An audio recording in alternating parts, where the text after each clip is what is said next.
بعد فاعوذ باللہ من الشیطان الرجیم بسم اللہ الرحمن الرحیم فاعلم انہ لا الہ الا اللہ وقال اللہ تبارک وتعالی فی مقام آخر واقیموا الصلاۃ وآتوا الزکاۃ وقال اللہ تبارک وتعالی فی مقام آخر یا ایھا الذین آمنوا کتب علیکم الصیام کما کتب علی الذین من قبلکم وقال اللہ تبارک وتعالی فی مقام آخر وللہ علی الناس حج البیت من استطاع الیہ سبیلا صدق اللہ مولانا العظیم وبلغنا رسولہ النبی الکریم الامین ان اللہ وملائکتہ یصلون علی النبی یا ایھا الذین آمنوا صلوا علیہ وسلموا تسلیما اللہم صل علی سیدنا و مولانا محمد وعلی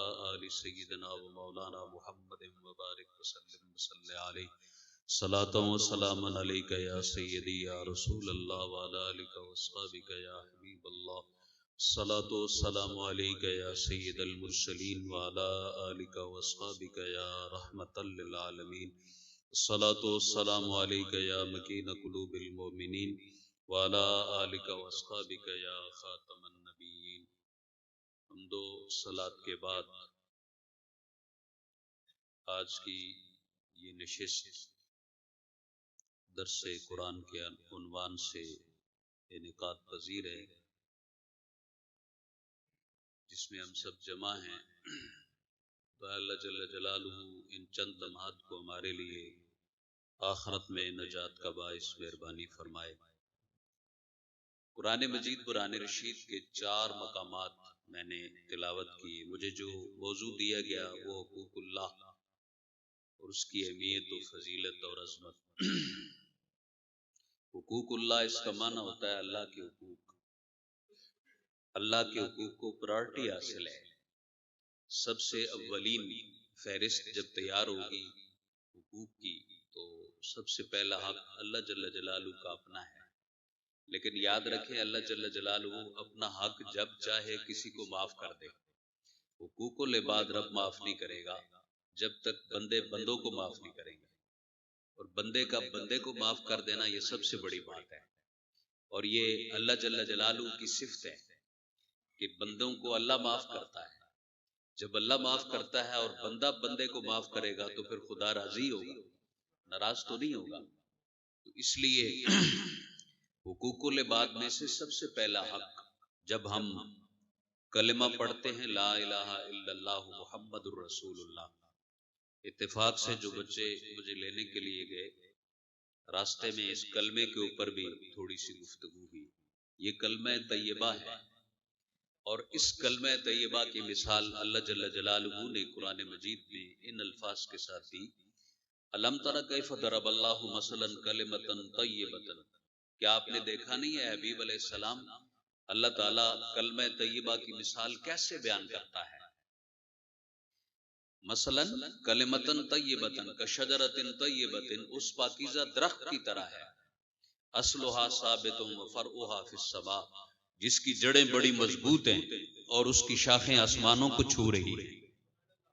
اس آیت کی تفسیر اگر آپ بالکل جچے تلے لفظوں میں کرنا چاہتے ہیں تو حضرت عمر رضی اللہ عنہ کا اسلام لانا اس وقت کو یاد کیجئے کہ جب آپ اسلام لائے تو فرشتوں نے آ کر مصطفیٰ کو مبارکبادی پیش کی۔ مطلب کیا ہے؟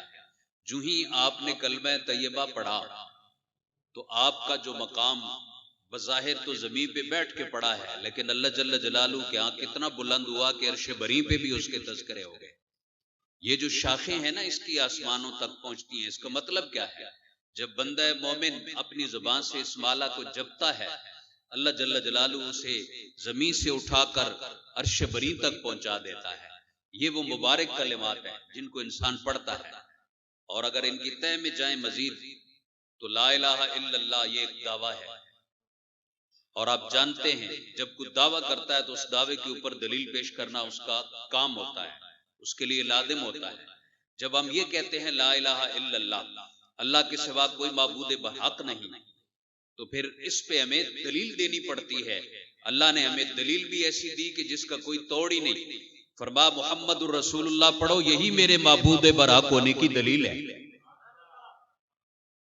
تو اس ایک کلمے کو پڑھنے کے بعد انسان کے پاس دو نعمتیں آ جاتی ہیں. پہلی نعمت توحید کی آتی ہے اور دوسری نعمت رسالت کی آ جاتی ہے.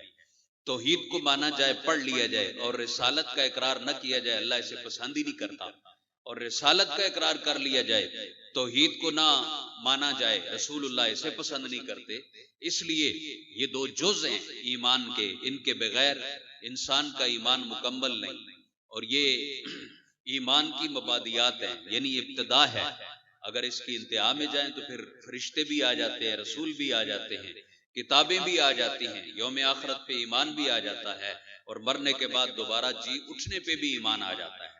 میں چونکہ وہ عبارت نہیں پڑھ رہا، وہ آپ جانتے ہیں. ایمان مفصل ہو یا ایمان مجمل ہو، کوئی بھی ہو، آپ دونوں میں سے جس کو لے لیں، تفصیل والے کو لے لیں، اجمال والے کو لے لیں، دونوں کے اندر اللہ جل جلالہ کی الوہیت کا بھی تذکرہ ہے اور رسولوں کی رسالت کا بھی تذکرہ ہے. سارے رسولوں کو مان لیں، نبی کریم صلی اللہ علیہ وسلم کو نہ مانے، ایمان ہی نہیں. تو اس لیے یہ جو شہادت توحید و رسالت ہے، یہ سب سے پہلا بندے کے اوپر رب کی جانب سے ایک حق ہے. اگر اس کو سمجھے، پہچانے، جانے، اور اس کے بعد پھر عبادات کے دیگر مدارے جاتے ہیں. ایمان لے آیا ایک بندہ مومن، اللہ جل جلالہ کی طرف سے اس نے اس کو قبول کر لیا، شہادت توحید و رسالت بھی ہو گئی. اب اس کے بعد اس کے ذمے کیا لازم ہے؟ اس کے بعد سب سے پہلا فریضہ، جس کو ہم اپنی اصطلاح میں نماز کہتے ہیں. نماز کس چیز کا نام ہے؟ رب کریم کی بارگاہ میں حاضری کا نام ہے. اور یہ حاضری کیسے ہونی چاہیے؟ حضرت نے آپ کو سنا رکھا ہوگا، حدیث جبریل کا ایک جملہ ہے. جب جبریل امین علیہ السلام نے عرض کی، یا رسول اللہ صلی اللہ علیہ وسلم، مال احسان، احسان کیا ہے، اخلاص کیا ہے، یعنی عبادت کا صحیح ترین طریقہ کیا ہے؟ تو رسول کریم صلی اللہ علیہ وسلم نے ایک جملے کے اندر پوری کائنات کو بند کر کے دے دیا. حضور نے فرمایا، ان تعبد اللہ کانک تراہ فإن لم تکن تراہ فإنہ یراک. تم اللہ کی ایسے عبادت کرو گویا تم آپ رب کو دیکھ رہے ہو، اور اگر تمہاری آنکھوں میں یہ طاقت نہیں تو سمجھ لو تمہارا رب محبت سے تمہیں دیکھ رہا ہے.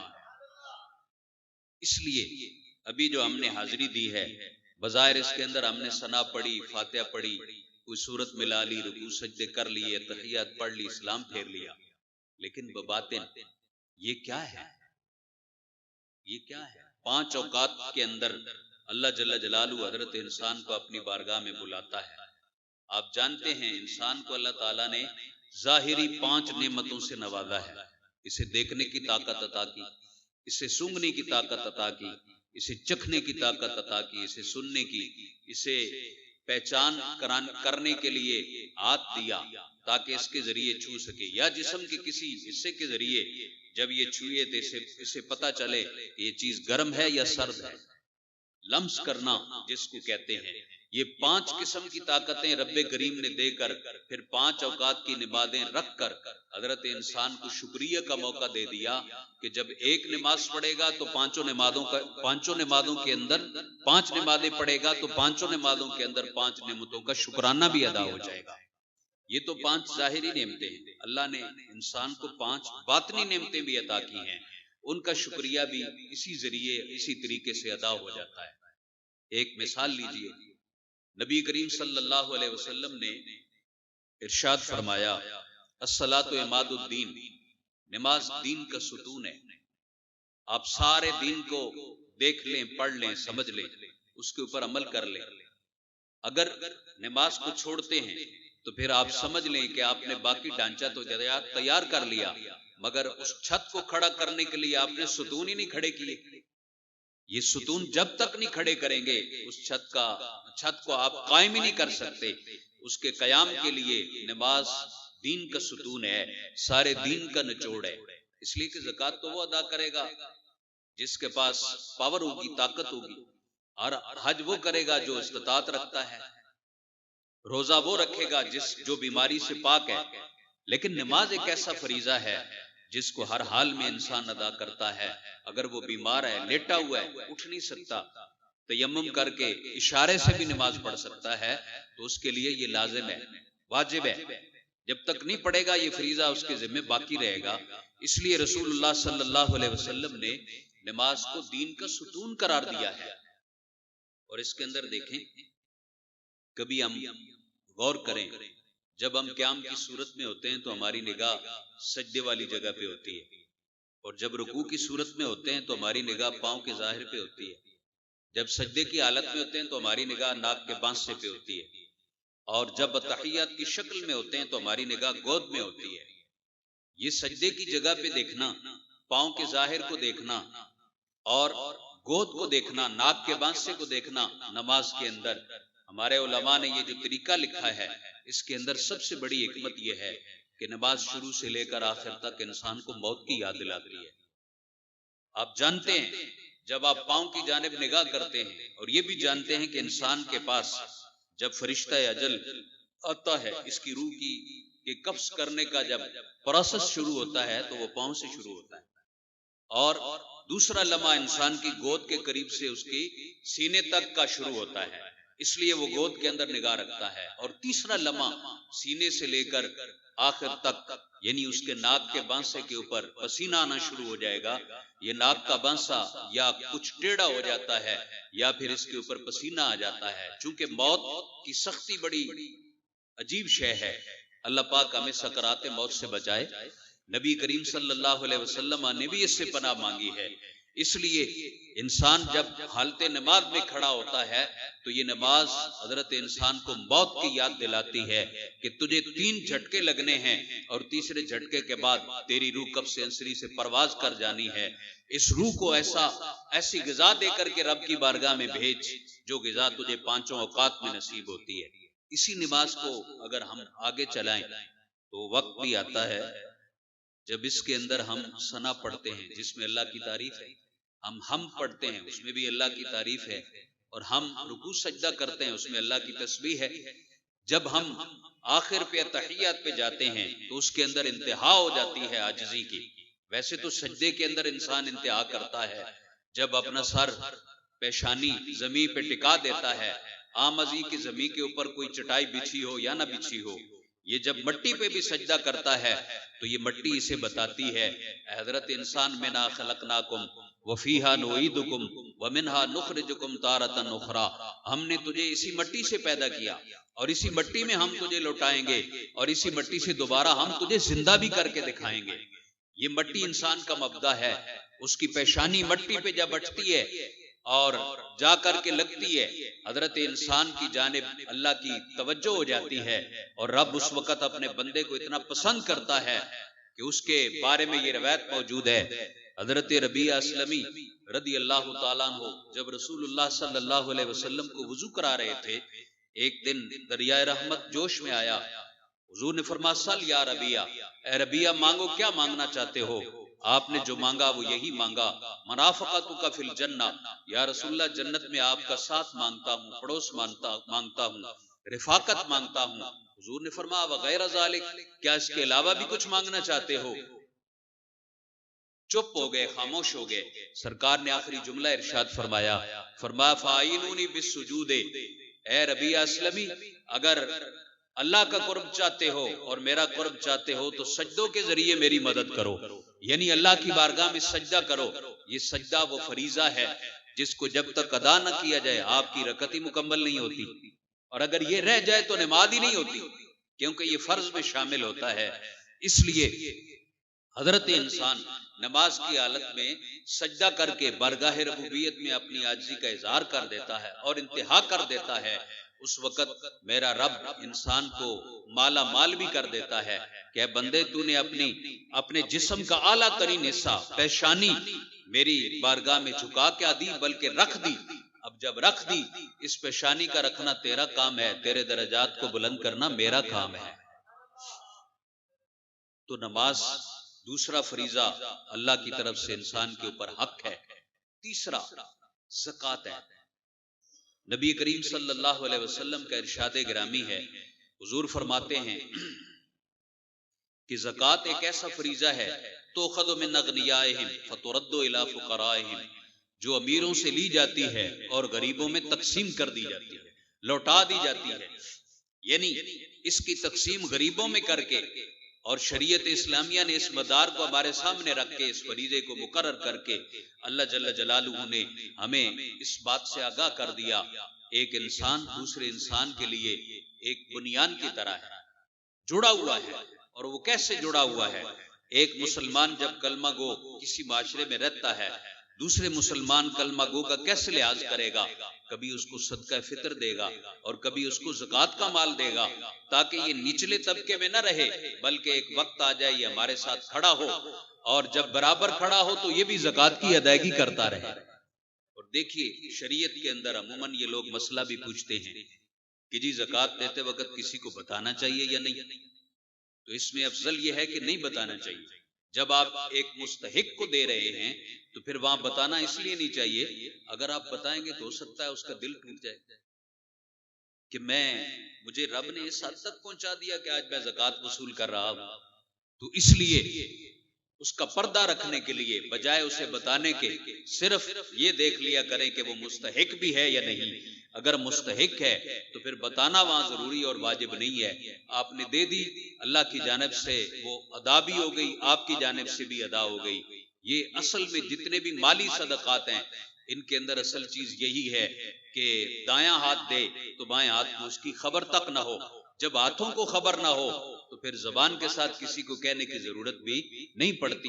اور ایسا بندہ جو دائیں ہاتھ کے ساتھ دیتا ہے اور بائیں کو خبر نہیں ہوتی، سرکار فرماتے ہیں یہ کل قیامت کے دن اللہ جل جلالہ کے سائے رحمت میں ہوگا، جس دن کسی کا کوئی سایہ کام نہیں آئے گا، اس دن یہ بندہ اللہ رب العزت کے سائے رحمت میں ہوگا۔ اور دوسرا وہ، ابھی میں چونکہ نماز کی بات کر رہا تھا، وَنَشَا فِي عبادت اللہ تعالی، جس نے اپنی زندگی اللہ جل جلالہ کی عبادت میں گزار دی، بسر کر دی، وہ بندہ بھی کل قیامت کے دن اللہ جل جلالہ کی سایہ رحمت میں ہوگا۔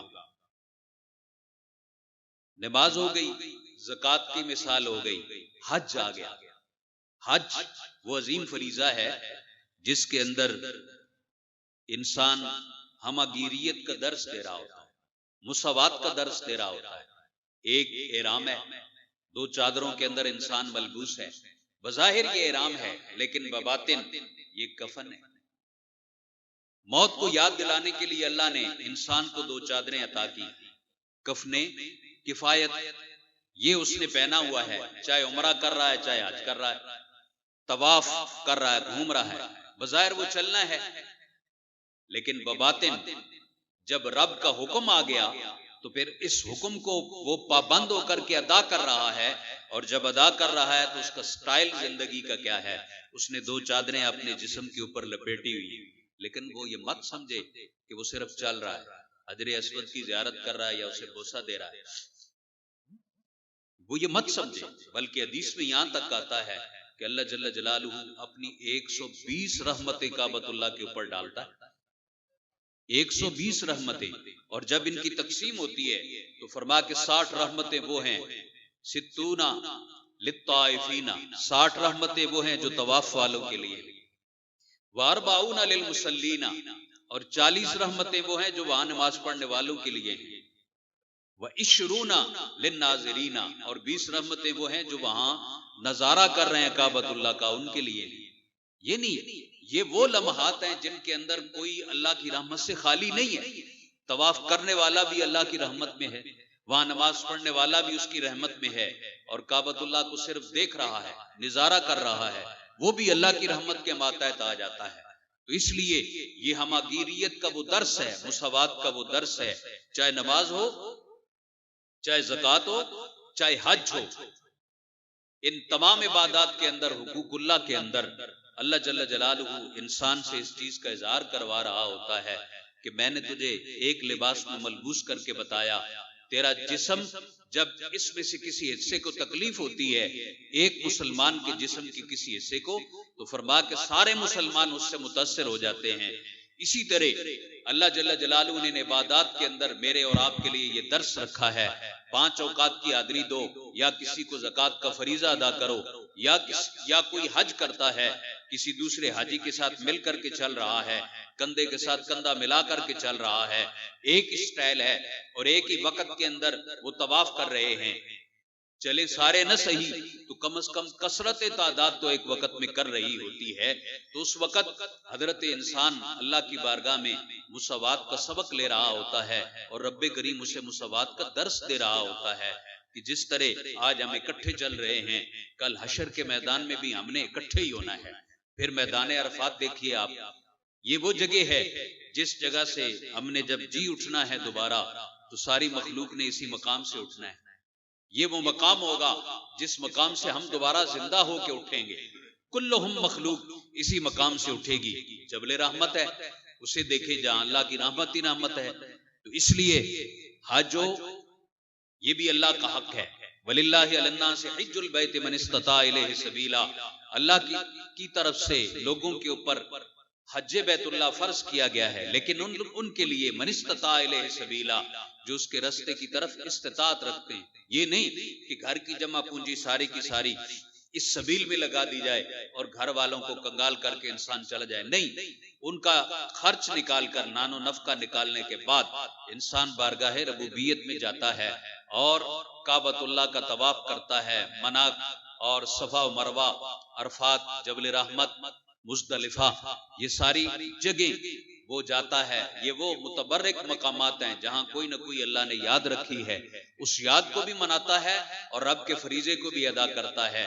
اللہ جل جلالہ خود حج کرنے سے پاک ہے، مالک کائنات زکوٰۃ دینے سے پاک ہے اور لینے سے پاک ہے، اللہ جل جلالہ نماز پڑھنے سے پاک ہے، ان سارے فریضوں کو ہمارے اوپر عائد کر کے وہ یہ بتانا چاہتا ہے مجھے ان کی ضرورت نہیں ہے، میں تمہیں یہ فریضے دے کر کے بتانا چاہتا ہوں۔ مخلوق میں جب تم اکٹھے ہوگے، ایک دوسرے کے حال احوال جب ایک دوسرے کو بتاؤ گے، ایک دوسرے کی خبر ہوگی، تو پھر میں خدا بھی راضی ہو جاؤں گا، اس لیے کہ بندوں کی رضا کے اندر ہی میری رضا شامل ہے۔ جب کوئی بندہ میری رضا کی خاطر کسی کے دکھ سکھ میں شریک ہوتا ہے تو میں بھی اس کے دکھ سکھ میں شریک ہوتا ہوں اور میں بھی اسے اس وقت نواز رہا ہوتا ہوں۔ رسول کریم صلی اللہ علیہ وسلم کی احادیث طیبہ اس بارے میں بھری پڑی ہیں، مثلا حج کے بارے میں ہے کہ یہ جو کعبۃ اللہ کے ارد گرد ہم چکر لگا رہے ہوتے ہیں، جب حج مکمل انسان کر لیتا ہے یا عمرہ مکمل کر لیتا ہے تو حضور علیہ الصلوۃ والسلام ارشاد فرماتے ہیں اس کی حیثیت کیا ہوتی ہے اور وہ گناہوں سے پاک کیسے ہوتا ہے کہ یوم ولدت امہ، وہ اس طرح ہوتا ہے جس طرح اس کی ماں نے اسے پہلے دن جنم دیا ہے، وہ گناہوں سے پاک ہو جاتا ہے۔ اور ایک حدیث میں تو مثال دی سرکار نے فرمایا کہ کعبۃ اللہ اس طرح ہے جس طرح ماں کا رحم ہوتا ہے، ماں اپنے رحم کے اندر جس طرح بچے کو اپنی حفاظت میں رکھ لیتی ہے، اسی طرح کعبۃ اللہ انسان کے جسم سے اس کے گناہوں کو کشید لیتا ہے، کھینچ لیتا ہے، اور جب حضرت انسان حج سے فراغت پاتا ہے یا عمرے سے فراغت پاتا ہے وہ پھر ایسے ہی ہوتا ہے کہ یومن ولدت امہ، جس طرح کے اس کی ماں نے اسے پہلے دن جنم دیا اور وہ گناہوں سے پاک تھا، اس کا نام معصوم رکھا گیا، اور معصوم کہتے ہیں اس کو ہیں جو گناہوں سے پاک ہوتا ہے، لیکن اس عصمت سے مراد ہرگز وہ نہیں ہے جو انبیاء کو اللہ نے عطا کی ہے۔ میری تیری عصمت تو ایک لمحے کے لیے ہو سکتی ہے، مگر انبیاء علیہ السلام کی عصمت تو ساری زندگی کے لیے ہے، بلکہ بعد از وصال بھی ان کی عصمت اسی طرح ہے جس طرح زندگی میں ان کی عصمت تھی، یعنی وہ گناہوں سے محفوظ بھی ہیں، معصوم بھی ہیں، ان کے ہاں گناہ کا شائبہ بھی نہیں ہو سکتا، لیکن انسان معصوم اگر ہوتا ہے تو گناہوں سے صرف پاک ہوتا ہے، بعد میں ہو سکتا ہے اس سے کوئی گناہ ہو بھی جائے، سرزد بھی ہو جائے۔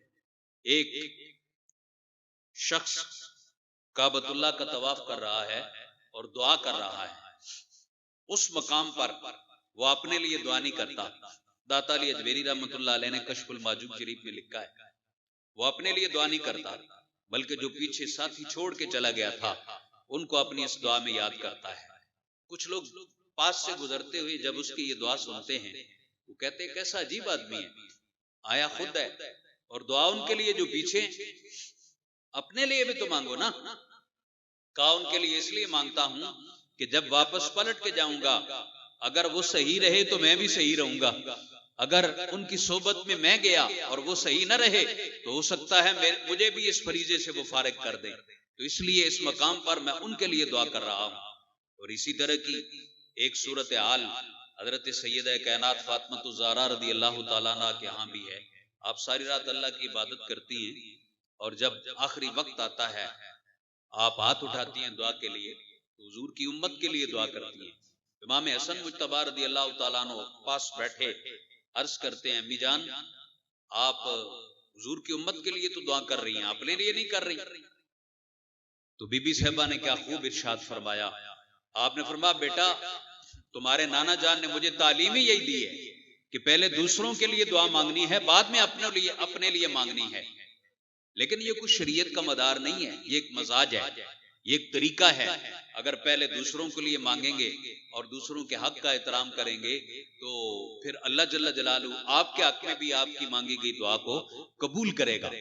اور ایک ایسا شخص بھی روایت میں آتا ہے کعبۃ اللہ کے پردے کے پاس کھڑا ہے اور دعا مانگ رہا ہے, صدا آ رہی ہے تیرا آج کوئی قبول نہیں کیا. پھر وہ مانگتا ہے, پھر صدا آتی ہے تیرا آج کوئی قبول نہیں کیا. مانگتا جاتا ہے یہاں تک کہ ایک شخص دوسری جانب سے آ کر کے اسے پکڑتا ہے, کندھے سے پکڑ کر ہلا کر کے کہتا ہے او بندے تو کیا مانگے جا رہا ہے, جب صدا آ رہی ہے تیری کوئی دعا قبول نہیں کی, کوئی حج قبول نہیں کیا, تو پھر تو مانگے جا رہا ہے. اس کی زبان سے خوبصورت کلمات نکلے. بعض اوقات یہ ہوتا ہے بندہ رب سے مانگتا ہے, بندے کا مانگنا رب کو محبوب ہوتا ہے اور وہ دیر کرتا رہتا ہے. اس کی زبان سے کیا کلمات نکلے, اس نے کہا بندہ مومن مجھے بتا اس سے کوئی حسین اور اچھی جگہ ہے تو میں وہاں جا کر کے رب سے مانگوں. جب یہ جملہ بولا تو اللہ رب العزت نے اس صدا کو بدلوا دیا. اب یہ صدا ہونے لگی اے بندے تیرے اس جملے کے طفیل تیرے سارے حج قبول ہوئے اور اس سال جتنے حج کرنے کے لیے آئے سب کے حج میں نے قبول کیے. یہ ہے رحمت حق بہانہ می جوید, اللہ کی رحمت بہانے ڈھونڈتی ہے. اور ایک وہ وقت بھی آتا ہے کہ جب کعبۃ اللہ کے پردے کے ساتھ لپٹا ہوا ایک شخص رو رو کے دعا مانگتا ہے, اپنے گناہوں کی سرگزشت عرض کرتا ہے اور کوئی جواب نہیں ملتا, لیکن وہ لگا رہتا ہے, لپٹا رہتا ہے, انتہائی زاری کرتا ہے. بالآخر وہ پردے کو چھوڑ کر جب چلتا ہے تو اس کا چہرہ ڈھانپا ہوا ہے, وہ آگے آگے چلتا ہے. امام حسن بصری رحمت اللہ علیہ اس کے پیچھے پیچھے دوڑتے ہیں. ایک مقام پہ جا کر آپ کہتے ہیں میں نے ان کو پا لیتا ہوں. جب پاتا ہوں تو پکڑ کے میں کہتا ہوں اے بندے بتا تو ہے کون, اگر اتنا ہی زیادہ تو گناہگار ہے تو میں بھی تیرے حق میں دعا کرتا ہوں. جب پردہ ہٹایا تو وہ دنیا کائنات کے بہت بڑے امام حسن رضی اللہ عنہ تھے. اس سے یہ معلوم ہوتا ہے حج کریں عمرہ کریں مگر اس مقام پہ جا کر اپنے آپ کو یوں پیش نہ کریں میں تو اب معصوم ہی ہو گیا ہوں, مجھے تو اب گناہوں سے بالکل پاک ہی کر دیا گیا ہے. نہیں, میرے رب کو یہ ادا پسند نہیں ہے. رب کو تو یہی ادا پسند ہے جس مقام پہ بھی جاؤ اس کی بارگاہ میں عاجزی سے پیش ہو سکتا ہے کسی ایک مقام پہ جا کر تم نے خود پسندی کا اظہار کیا ہو, جو میں نے عمرہ کیا ہے شاید کسی نے نہیں کیا ہوگا, جو میں نے حج کیا ہے شاید کسی نے نہیں کیا ہوگا, جو مجھے رب نے دے دیا ہے شاید کسی اور کو نہیں دیا ہوگا. بھائی تو اپنے مانگنے کے اندر انتہا کر دے, رب کعبہ دینے کے اندر انتہا کرے گا. لیکن یہ کوئی طریقہ نہیں ہے کہ انسان 5 وقت کے بعد نماز میں آنے کے بعد کہے کہ جی مجھ سے بڑا کوئی نمازی نہیں, زکوٰۃ کی ادائیگی کے بعد کہے جی مجھ سے بڑا تو کوئی بندوں کی مدد کرنے والا ہے ہی نہیں. روزے کے بعد, روزہ ایک کیسی عبادت ہے, دیکھیں میں اور آپ روزہ رکھے ہوئے ہیں, یہاں سب موجود ہیں, ہم میں سے دوسرے کے بارے میں کسی کو نہیں پتا کہ وہ روزے سے ہے یا نہیں ہے. یہ ایک ایسی عبادت ہے جس کے اندر 70 ہی 70 ہے, چھپاؤ ہی چھپاؤ ہے. اور یہی وہ عبادت ہے. حج کے بارے میں اللہ نے نہیں فرمایا میرے لیے ہے, نماز کے بارے میں اللہ نے نہیں فرمایا میرے لیے ہے, زکوٰۃ کے بارے میں اللہ نے نہیں کہیں فرمایا میرے لیے ہے. لیکن حضور کی حدیث ہے, اللہ جل جلالہ ارشاد فرماتا ہے الا الصوم, سوائے روزے کے, وہ ولی وہ میرے لیے ہے, وانا اجزی بھی, اور میں ہی روزے کی جزا ہوں. اس جملے کو عام نہ سمجھیں, یہ جو اللہ نے فرمایا نا میں روزے کی جزا ہوں, اس کا مطلب کیا ہے؟ ایک دوسری حدیث میں اس کا مطلب واضح کر دیا. حضور فرماتے ہیں للصائم فرحتان, روزے دار کے لیے 2 خوشیاں ہیں, عند الافطار و عند لقاء الرحمن. ایک افطار کے وقت اس کی خوشی کا عالم ہوتا ہے اور ایک اس کی خوشی اس وقت ہوگی جب رب کعبہ کی بارگاہ میں ملاقات کرے گا. جب رب کی بارگاہ میں رب سے ہم کلام ہوگا یا ملاقات کرے گا، ایک اس وقت اسے خوشی ہوگی. تو اس روزے کے بارے میں یہ بتا دیا جو میں اس کی جزا ہوں وہ کیا ہے، وہ یہ ہے کہ میں تجھے اس کا ثواب بھی دوں گا اور ساتھ ساتھ اس سے نوازوں گا کہ میں تجھ سے ملاقات بھی کروں گا. اس لیے روزہ انسان کے پاس ایک ڈھال ہے. آپ اپنے گھر میں بیٹھے ہیں، آپ کے سامنے طرح طرح کی نعمتیں پڑی ہیں کھانے کی، دن کے وقت پانی پڑا ہے، مشروبات پڑے ہیں، پھل پڑا ہے اور طرح طرح کے لذیذ کھانے آپ کے سامنے پڑے ہیں. مگر کیا وجہ ہے حضرت انسان اکیلا بیٹھا ہے، یہ چیزیں اس کے سامنے پڑی ہیں، ان چیزوں میں سے کسی کی طرف نگاہ نہیں کر رہا. کیوں؟ اس لیے کہ اس کے رب نے اسے منع کیا ہے. یہ ایک مہینے کی ریہرسل ہمیں اس بات کا درس بھی دیتی ہے، بابا باقی دنوں میں بھی وہی خدا ہوتا ہے، کھاتے پیتے باقی دنوں میں بھی وہی خدا ہوتا ہے. اگر باقی دنوں میں بھی اس کی رضا اسی طرح شامل حال ہو جائے جس طرح اس 12ویں مہینے میں ہوتی ہے، تو پھر انسان کی لہریں بحریں ہو جائیں. اللہ اسے وہ نعمتیں عطا کرے جن کا تصور بھی نہیں ہو سکتا.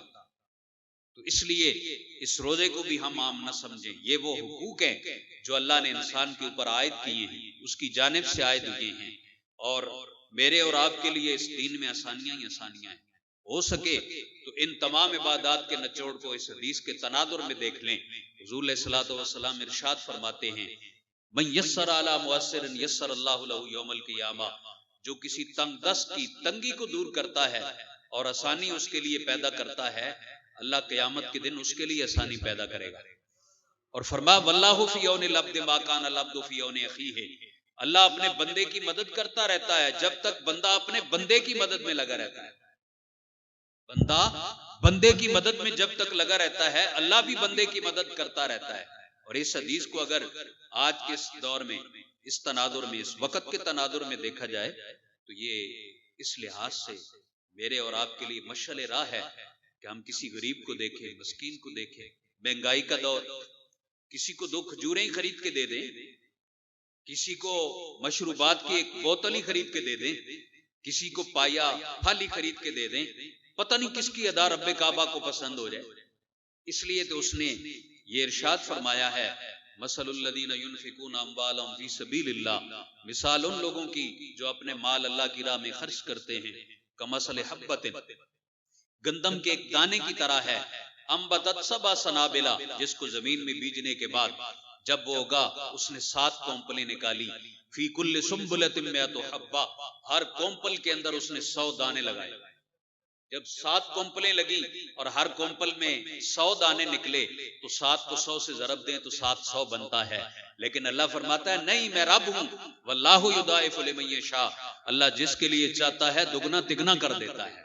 700 تک نہ رکھنا اسے، لیکن اس کے لیے شرط یہ ہے، لن تنالوا البر حتی تنفقوا مما تحبون، ہرگز تم نیکی کی بلندی تک نہیں پہنچ سکتے جب تک کہ تم وہ خرچ نہ کر لو جو اپنے لیے خود پسند کرتے ہو.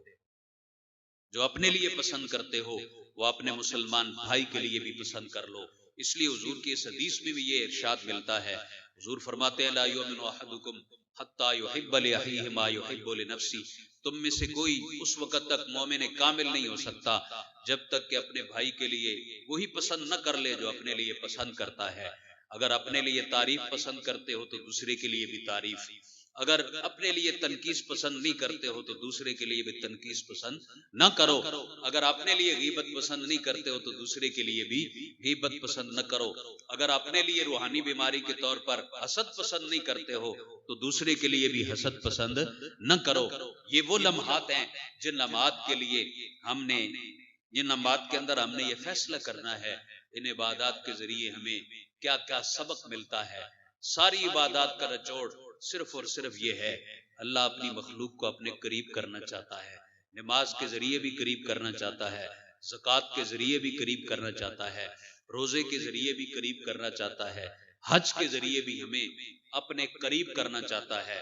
اگر اس کے علاوہ کوئی اور مقصد ہے تو پھر وہ کسی اور کا ہوگا، مگر رب کعبہ کا مقصد یہی ہے، بندے میری رضا کی خاطر میرے سامنے جب جھکیں گے میں راضی ہو جاؤں گا اور فرق واضح ہو جائے گا کافر کون ہے، مومن کون ہے. یہ نماز ایک ایسا فریضہ ہے جس کو ہر کوئی دیکھ لیتا ہے. آپ اس کو پڑھ رہے ہیں، دیکھنے والا دیکھ رہا ہے، لیکن اپنے سینے میں آپ یہ بات کٹھی کر لیں اور جما لیں، پکی کر لیں، انتعبد اللہ کانک تراہ فإن لم تکن تراہ فإنہ یراک، تم اللہ کی ایسے عبادت کرو گویا تم رب کو دیکھ رہے ہو۔ بعض لوگ یہ کہتے ہیں نماز پڑھتے ہیں جی ہمیں دنیاوی خیالات آتے ہیں۔ حضرت شیر ربانی رحمت اللہ علیہ کے پاس ایک مرید حاضر ہوئے، آپ کے مرید ہوئے پہلے، لیکن انہوں نے نمازیں نہیں پڑھی۔ عرض کی، آپ نے فرمایا کہ بیٹا نمازوں کی پابندی کیا کرو۔ عرض کی حضور میں پڑھنے کی کوشش کرنے کے لیے جب جانا چاہتا ہوں تو میرے دل میں خیال آتا ہے میں نے تو بھینسیں رکھی ہوئی ہیں، دودھ جب نکلتا ہوں تو میرے کپڑے ناپاک ہو جاتے ہیں، جب وہ دم میں لاتی ہیں تو ان کی دم میں تر ہوتی ہیں اور میرے کپڑوں کے اوپر چھینٹے پڑ جاتے ہیں، تو یہ خیال آتا ہے نماز کے اندر میں کیا کروں، اس لیے میں تو نماز چھوڑ کے بیٹھا ہوا ہوں۔ آپ نے خوبصورت مثال دی، فرمایا بیٹا کبھی لسی پی ہے؟ عرض کی پی ہے۔ مکھن کھایا ہے؟ جی کھایا ہے۔ کبھی روٹی پہ لگایا ہے؟ جی لگایا ہے۔ فرمایا مکھن جب روٹی پہ لگاتے ہو مکھی بیٹھتی ہے یا نہیں؟ عرض کی بیٹھتی ہے۔ جب لسی پینے لگتے ہو لسی کے اوپر مکھی بیٹھتی ہے یا نہیں؟ عرض کی بیٹھتی ہے۔ فرمایا بیٹا یہ مکھیاں ہیں، ان کو اڑا لیا کرو اور روٹی کھا لیا کرو، لسی پی لیا کرو۔ اسی طرح یہ بھی ایک مکھی ہے جو تمہارے خیال میں آئی ہے، یہ مکھی تو تمہیں چاہتی ہے رب کی عبادت سے، اس کے حقوق سے تجھے دور کر لے۔ اب دور نہیں جانا ہے، اب جانے کے بعد تم نے اپنا کام کرنا ہے، ایک نہ ایک دن ہوگا یہ مکھی خود بخود چلی جائے گی۔ کیوں؟ اس لیے کہ جہاں خوشبو ہوتی ہے وہاں مکھیاں نہیں آتی، جہاں بدبو ہوتی ہے وہاں مکھیاں رہتی ہی نہیں۔ خوشبو والی جگہ کون سی ہوتی ہے؟ جس کے بارے میں اللہ کے رسول فرماتے ہیں حب البلاد اللہ مساجدہا، اللہ کی محبوب ترین جگہیں روئے زمین پر مسجدیں ہیں، وابغض البلاد اللہ اسواقہا، اور ناپسندیدہ ترین جگہیں رب کے نزدیک اگر روئے زمین پہ کوئی ہیں تو وہ بازار ہیں، جہاں انسان جاتا ہے گناہوں کا پتلا بن کے آتا ہے، مساجد میں آتا ہے اسے روحانی تسکین ملتی ہے۔ جب کبھی مشکل پڑے مسجدوں کا رخ کر لو، پھر دیکھو، ویسے مشکل کے بغیر بھی کرو، اور جب زیادہ مشکل پڑے تو مسجد کا زیادہ رخ کر لو، پھر دیکھو، کیونکہ یہ وہ جگہ ہے جس جگہ بیٹھنے والے کے بارے میں حضور نے فرمایا بندہ مومن تو صرف مسجد میں نہیں بیٹھا، تو اللہ کی جنت میں بیٹھا ہے۔ اور جب اللہ کی جنت میں آتے ہو تو اس میں چر بھی لیا کرو۔ اس سے مراد کیا ہے؟ تسبیح پڑھو، تحلیل پڑھو، تحمید پڑھو اور تکبیر پڑھو، اللہ کی بڑائی بیان کرو، سبحان اللہ کے الفاظ اپنی زبان سے ادا کرو، الحمدللہ کے بہترین کلمات اپنی زبان سے ادا کرو، اللہ اکبر کی صدائیں بلند کرو، لا الہ الا اللہ کلمہ طیبہ پڑھو۔ اس کی جتنی مالا جپو گے یقیناً بالیقین آخری وقت یہ کلمہ نصیب بھی ہوتا جائے گا۔ اس لیے اللہ جل جلالہ نے اپنے ان حقوق کے ذریعے مجھے اور آپ کو اپنے قریب کرنے کا ہمیں موقع دیا ہے، زندگی دی ہے اور یہ موقع دیا ہے۔ اب ہمارے اوپر یہ ڈیپینڈ ہے ہم اس موقع کو کتنا اپنے پاس رکھتے ہیں اور کتنا اس سے فائدہ حاصل کرتے ہیں، اور اس موقع کا کتنا پاس رکھتے ہیں۔ ما علیہ الا البلاغ۔